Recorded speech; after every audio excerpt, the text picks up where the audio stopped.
During Felix Leiter's wedding, he is called in urgently to raid Sanchez, a Colombian drug lord, with his best man James Bond assisting him.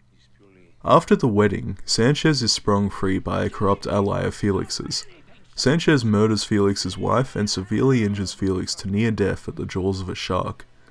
James takes it upon himself to go on an emotionally charged vendetta to bring Sanchez down, even at the cost of his position with the British government. Timothy Dalton's second and last appearance as James takes advantage of the way Dalton wanted to play the character, by making the tone for this film far darker and more violent than any of the previous films in the series.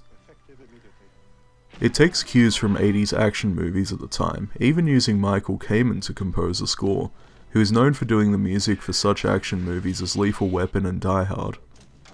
The darker tone adds to the film a lot, since there are more surprises that you wouldn't normally expect to happen in a Bond movie, like a few pretty gruesome scenes and even Bond betraying M's orders, choosing to continue to seek revenge.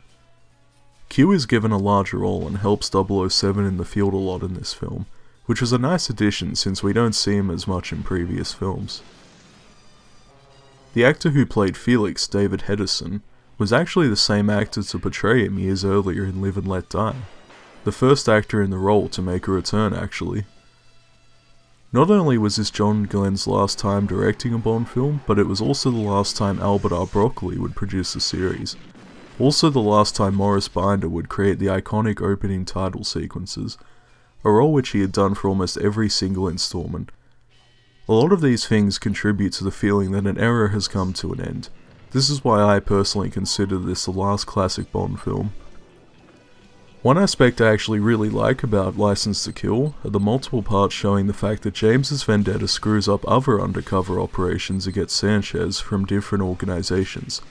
I liked seeing James create and have flaws as a character and being driven for personal and selfish reasons.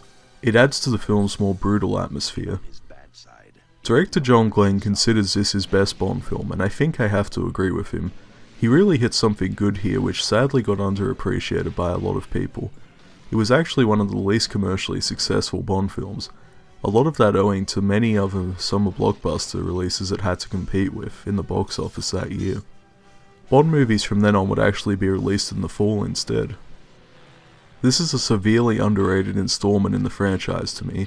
It's well worth a revisit if you previously disliked it to have a new perspective on the direction it went, and maybe appreciate it a little bit more. License to Kill.